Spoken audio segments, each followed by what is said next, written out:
Thank you, John. It's a pleasure to be here. In a way, it's a little bit of a homecoming. Within my career with P&G, I spent from 94 to 99 running the P&G business here in Australia and New Zealand. So since I left in 99, I think I've been back here about a half a dozen times, and I feel like I'm coming home every time I do. So I really appreciate this opportunity. I found this morning's sessions really provocative, talking about the cultural shifts that we need to go through. I found the afternoon session, frankly, pretty sobering about the challenges that we have before us. And I'm hoping what I can do today is be a little bit inspirational on some of the role that I believe we as owners of this business can bring to the consumer. A little bit of background on the Grocery Manufacturers Association. This is my only commercial. We're an organization made up of brand owners. We have about 150 brand owners. You can see some of the companies on the top of the line. We also have a bunch of knowledge partners and associate members, and we gather together to create scale and try to better meet consumer needs. A key point there, and I think it'll come through in a lot of what I talk about, is this idea of coming at this from a perspective of a brand owner. You'll even see some retailers among our membership base there, and I don't want to get people confused. That's not for retailing, but they're GMA members because of what we do and to help them drive their brands, even private label brands. How many brand owners are in the audience here, just to provide some perspective? Okay, a handful. So a lot of my perspective is going to come from that. A little bit about the Consumer Information Transparency Initiative. This idea started in January of 2013.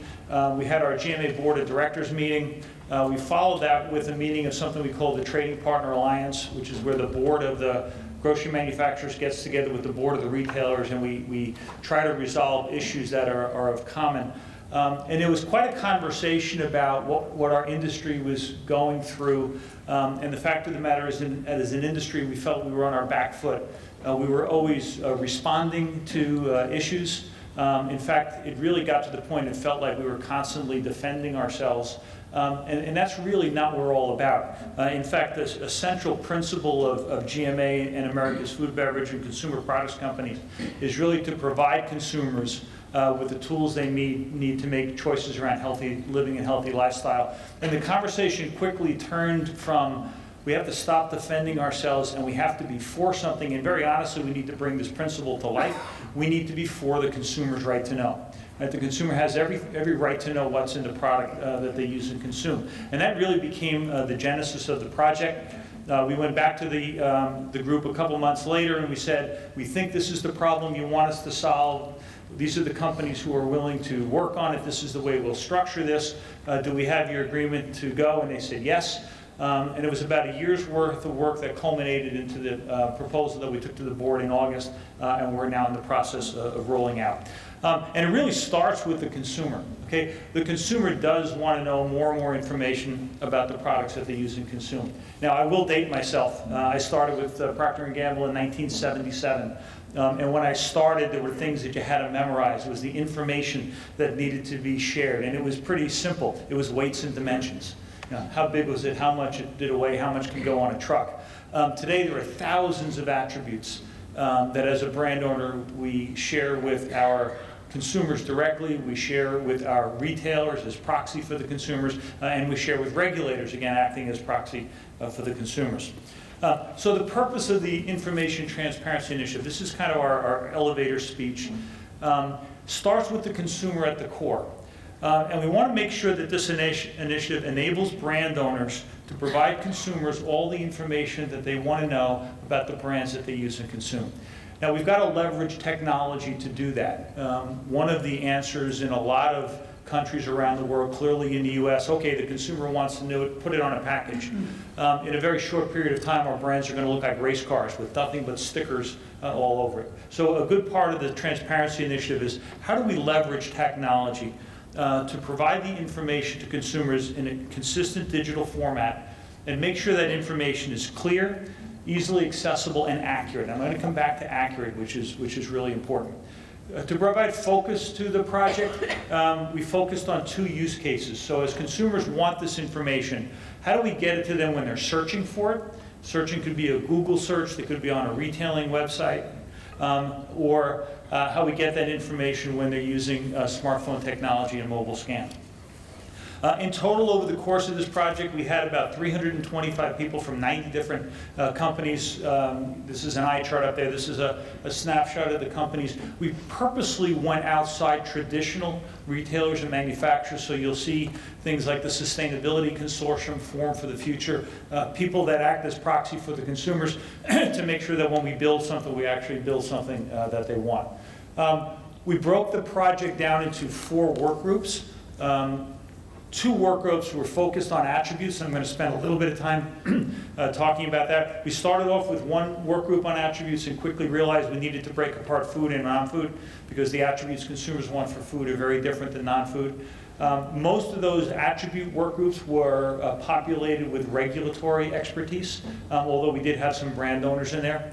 The 3rd work group was all about how do we provide a superior consumer experience so that when the consumer gets to the website, what we're finding is easily accessible and trustworthy.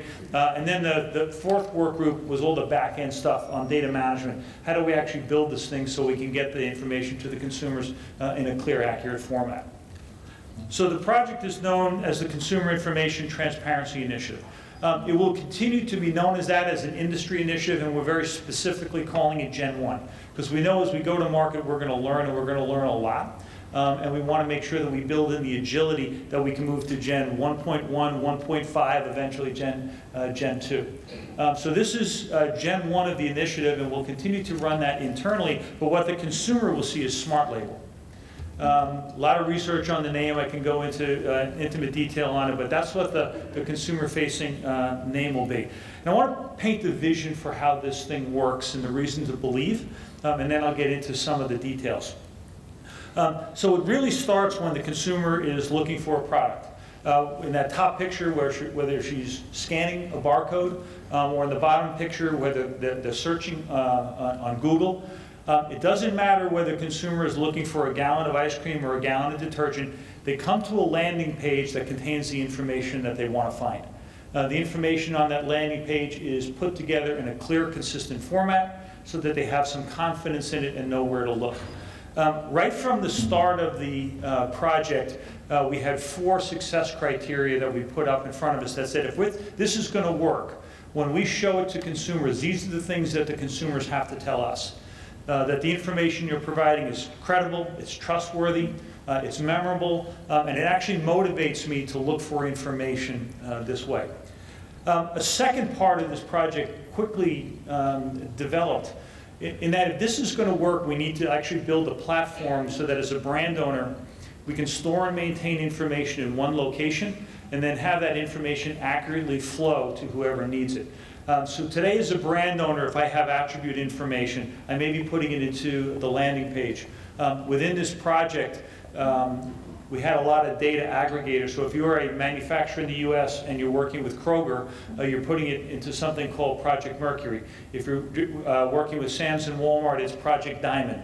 If you're working with Ahold, it's Quickie, and then it was Gladson, and Itemaster, and Brand Bank, and WorkSmarts, and all these third-party data aggregators. And there's no way you can maintain the accuracy of information if you have to take that and not only store it in all those multiple locations, but continually having to update it.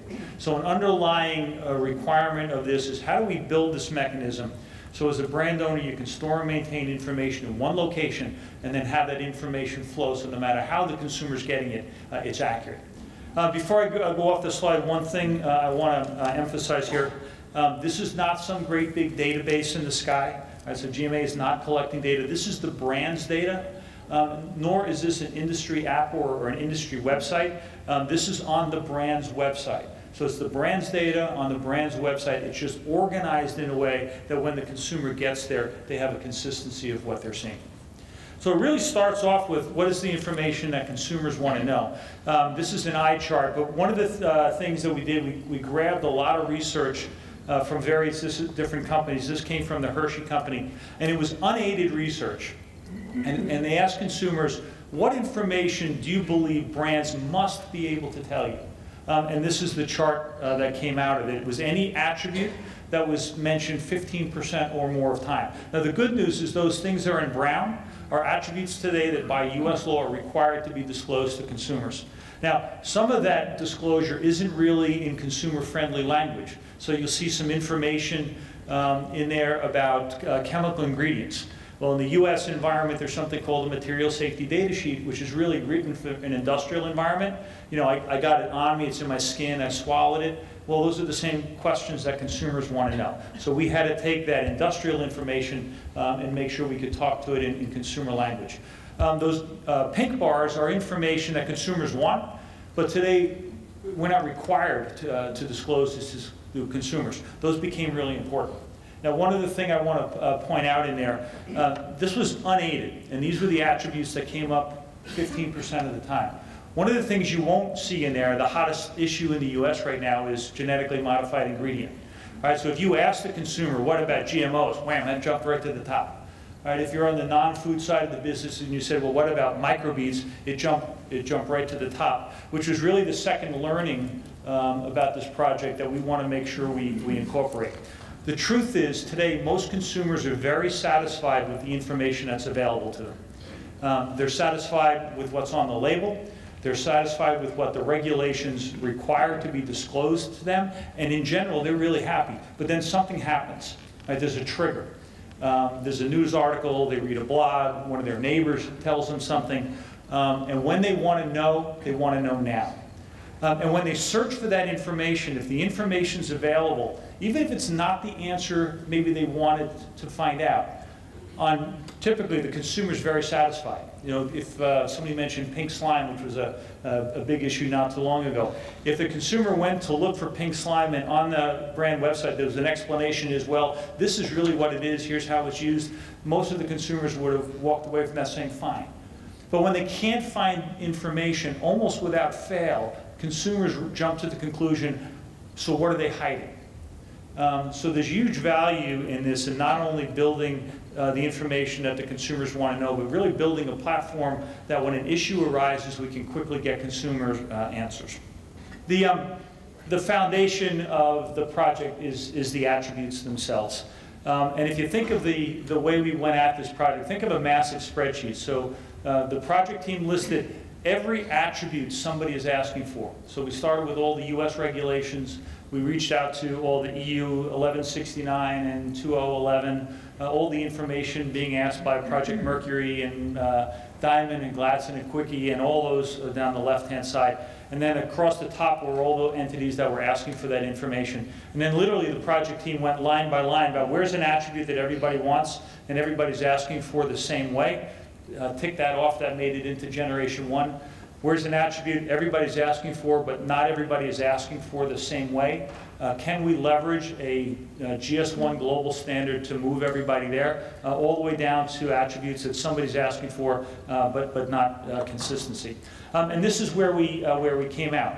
So in Gen 1, there are about 350 unduplicated attributes. We've completed the work on food, non-food, pet care, and we've got vitamins and nutritional supplements coming through right now. And every attribute has one of three classifications. It's either required, meaning if you're going to participate in the transparency initiative, you must disclose this attribute. It's a voluntary attribute, meaning if you're going to participate in a transparency initiative and you choose to disclose this attribute, you must do so using this definition. And then there's a third set of attributes where we just haven't agreed yet.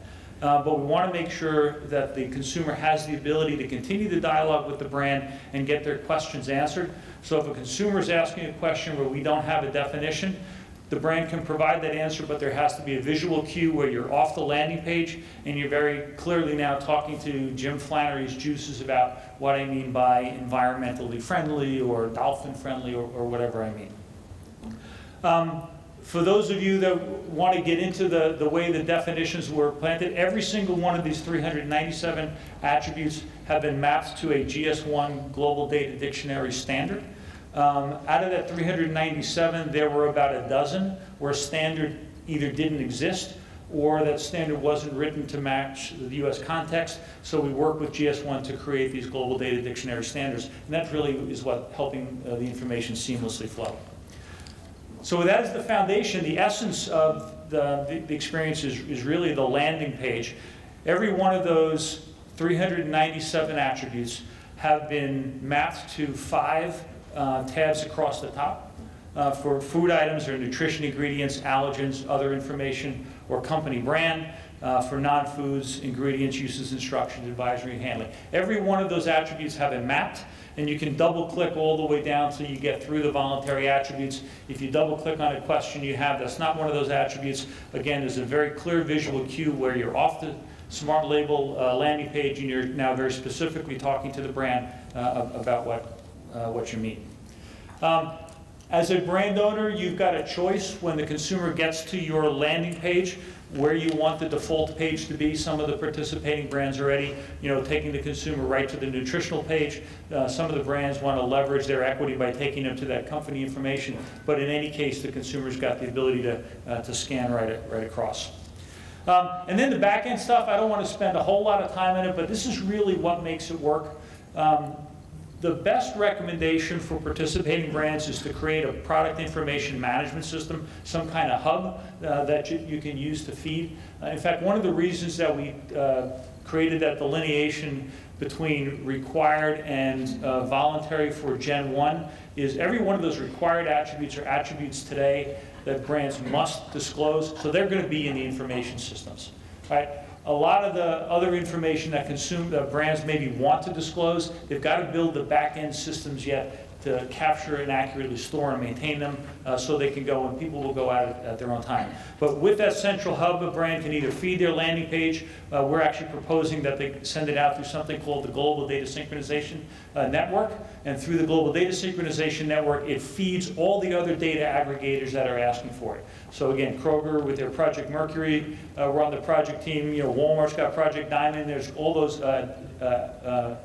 third-party providers. They should be able to accurately get that information. So when the consumer is searching for information on some other website, at least through this process, we can virtually guarantee it's identical throughout the system. Since it's stored and maintained in one location, it should be accurate. There are 3 paths to get the consumer to the landing page. Remember, I talked about search and mobile scanning. So the first one that we're going to enable is search. First thing we'll do is use search engine optimization. So we will buy Google words like Smart Label. We have a smartlabel.org landing page. If a consumer comes on that, we'll be able to take them to the brand's landing page. Most of the participating brands will put that icon on their brand. So this is an example from Coca-Cola. If you're a consumer, you're searching on the Coca-Cola landing page, you see that icon, you click on it, it gets you to the brand-owned Smart Label page. There are a number of retailers who are also expressing interest in getting involved in this and allowing the consumer to do that. So this is an illustration that we've worked with Target. You can't see it, but in the lower left-hand corner is a bunch of ingredient information. So leveraging this seamless information flow, that's the first thing Target, as an example, is going to do, is they're going to source that data through the Data Synchronization Network to ensure it's as accurate and consistent with the landing page. Some retailers are saying, I'm willing also to take the consumer to the brand-owned landing page. And there's a requirement that they get them there in 2 clicks or less. Now, honestly, some of the retailers are all over the board. There are some retailers who are saying, yep, I am willing to take the consumer off my retailing landing page to the brand landing page to get their information, and I'll trust the consumer is going to come back. That's part of my equity. Other retailers are saying, over my dead body, am I ever going to take a consumer off my landing page and send them to yours? But at least they get the information that's accurate. The second one is scan. That's leveraging technology. And we are proposing that scan, people use a QR code. There's an asterisk there, because the whole requirement with scan is that you have a carrier that can embed a URL link, a www.jimflannerysjuice.com. Right now, the most ubiquitous technology to do that is a QR code. Everybody's smart device can do that. There's a lot of emerging technology coming on board that as soon as the devices can read, we can build that out. So the consumer scans the QR code, it gets them to the brand-owned landing page.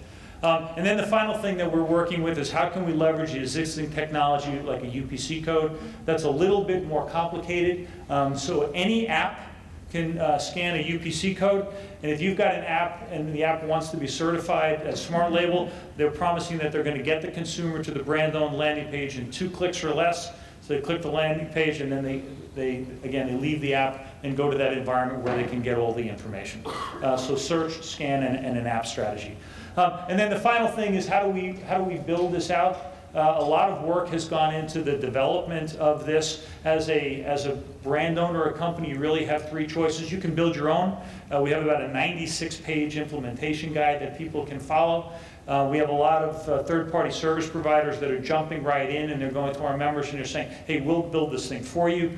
And as we've road tested this, we've also got a plug-and-play option. It's HTML code mapped to the colors, the font, everything else with this cascading sheets. We're going to give that away free to participating brands if they want it. All you've got to do is how to figure out how to plug in your information flow, and it can run. And that's it. So it's a really important initiative. We have the implementation guide out there. We'll maintain the integrity of the content by offering trademark licenses. So if a brand is going to participate, they purchase this trademark license, and then they've got to adhere to the requirements. And then we have a smartlabel.org website that talks to consumers, gets them to a searchable database with the items that are on it. If a brand wants to participate, it takes them to a prospective site.